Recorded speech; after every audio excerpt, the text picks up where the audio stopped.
I recently had two conversations with two different gentlemen about the best way to get a second passport. One is the beginning of their journey, and the other one is further along. I'm going to share with you the things that the person who's further along learned and why I think you should learn from that. So the person who was just starting out of their Nomad Capitalist journey says they wanted easy permanent residence in a country with good weather, low taxes, and a path to citizenship. The person who has been spending years collecting residence permits, going through processes, said that perhaps just jumping to citizenship by investment would save immense amounts of time and hassle, they said. He said, a few years ago, I thought the best pathway to better passports was physical residence, which is basically going and living in a country, waiting it out, spending a certain amount of time every year. Paper residence, which is going and getting a residence permit and then just coming back a couple days a year to keep it active. There's no physical presence requirement for naturalization. You just wait the time somewhere else, ticking clocks, etc.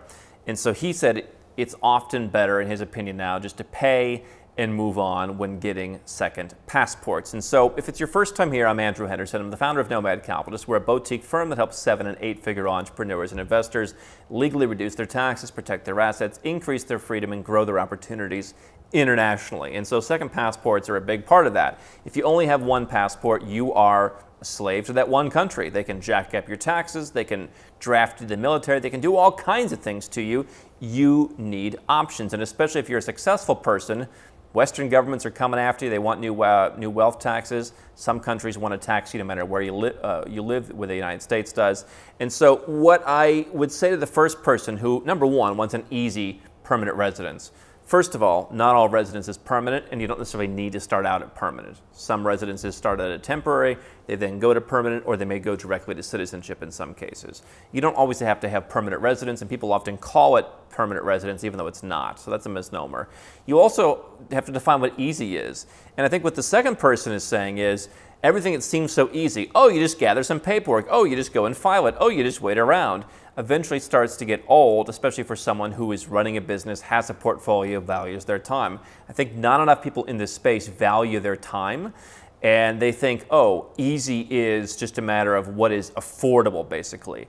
Now, if you don't have a lot of money, you can still get residence permits, let's say in Latin America, where you just need to show you have a couple $1,000s in income. If you live in a Western country, you probably have a couple $1,000s a month in income. You probably have, some bank savings you can show. If you don't, figure out how to make some money and get to the point where you can afford to make the move. But is that easy? I can tell you, as someone who's I'm the personal R&D machine for Nomad Capitalist. I tested a lot of programs just to see what's going on. Even though I may not want them myself, I want to be able to tell you and I want to be able to tell our clients about them. And I can tell you, after all these years of bureaucracy, you get burnt out, quite frankly. You get pretty grouchy that you're just endlessly dealing with bureaucracy. And things don't work. There are going to be hiccups in any process. And so, what I'll often tell someone is get citizenship by investment and throw on a cheap little paper residence that you can just add easily. And hey, you'll do it once and maybe it'll pay off. But understand you're going to deal with some bureaucracy. So the person who's saying it's going to be easy, I think is already kind of misguided. It's worth doing, but that doesn't mean it's easy. Okay. The other issue with the first person is I think that they're still looking for that one country. And I told you when my parents looked at potentially moving overseas from the United States in the mid-1990s, the idea was, okay, let's move to New Zealand or let's move to Chile. And we'll basically move everything down there. You don't need to do that today. You can say, I'm going to live in Mexico, but I wouldn't bank in Mexico. I'm going to bank in Singapore. I'm going to bank in Georgia.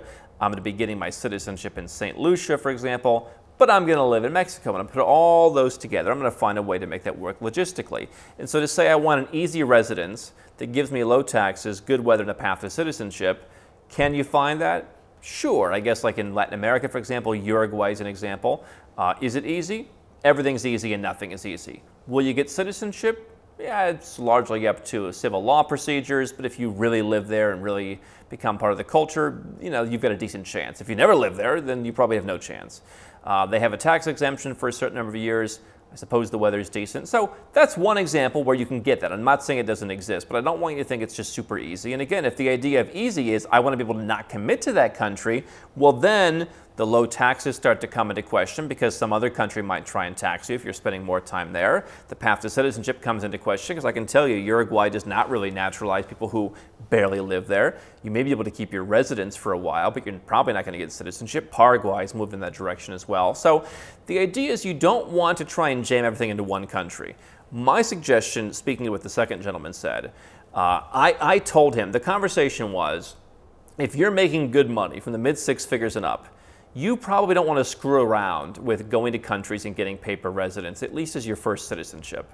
Because paper residence, again, you go and you put $50,000 in the bank. You go and you buy some bonds. There's legally no requirement to spend time there in order to qualify for naturalization. And so you're basically doing that. You're going in once a year to keep the residence active, whether it's for a day, a week, whatever it may be. And then you're coming back after 3, 5, whatever number of years, and you're applying for citizenship with your fingers crossed. It's not as guaranteed as a citizenship by investment.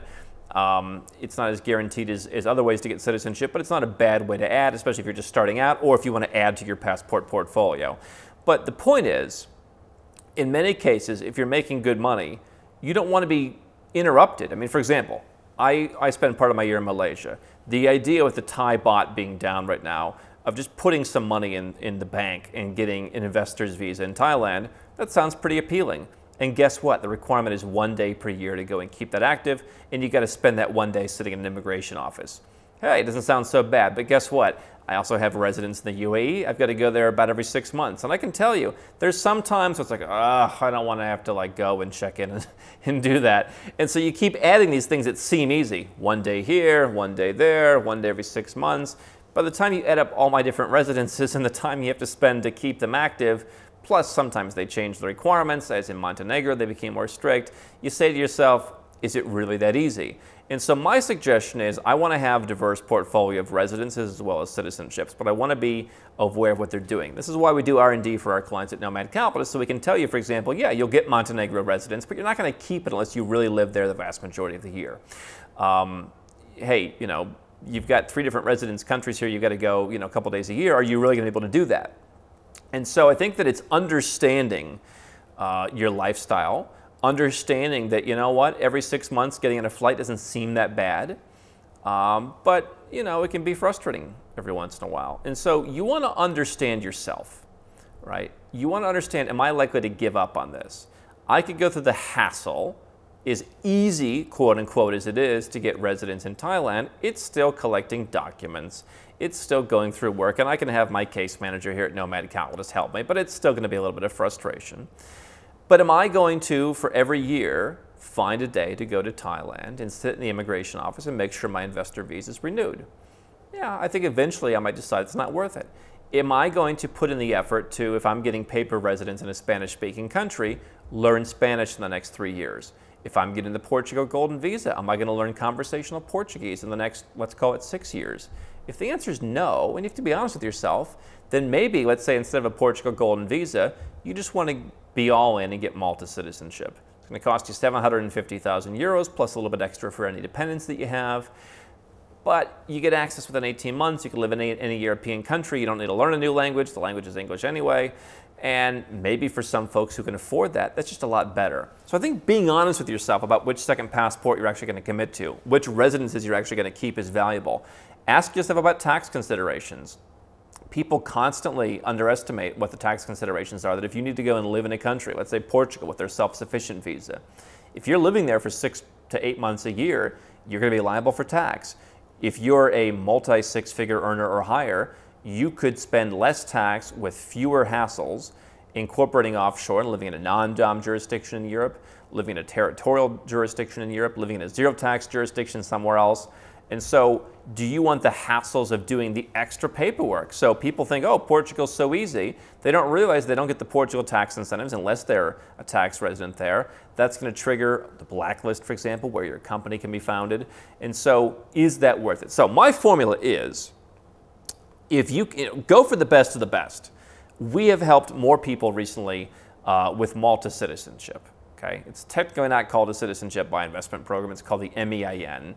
And it is expensive, 750,000 euros plus higher fees than you'll find for pretty much any other program out there, short of, let's say, a very boutique European citizenship by exception program like what Austria does, where you're going to pay multi six figures to get that done on a boutique level.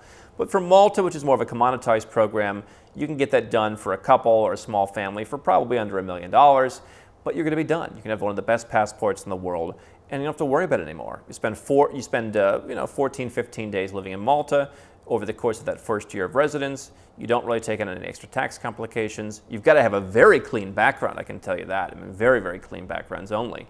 But now you've got access to about 30 different countries that you can live in. You've got one of the world's best passports, and you're not going to be screwing around spending time in a country every year.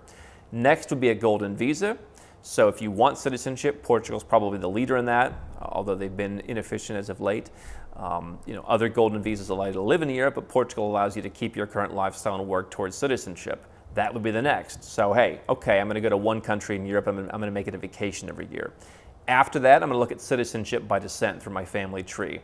I generally think that you should take any citizenship by descent you can get, but it is going to be more hassle. It's going to be more waiting. It's going to be tracking down records. I can personally attest, I went to Lithuania for the first time in 2014 to try and get a handle on my potential citizenship by descent there.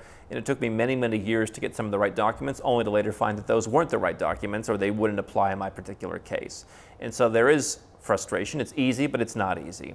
Next would be a paper residence where, again, you're just setting it and forgetting it. You're going to go to a country that you may not have as much interest in, but it's more strategic. So a country that has a decent second passport, but it may not be a place that you want to live in. So Portugal may be more livable than a country that offers a paper residence for many folks.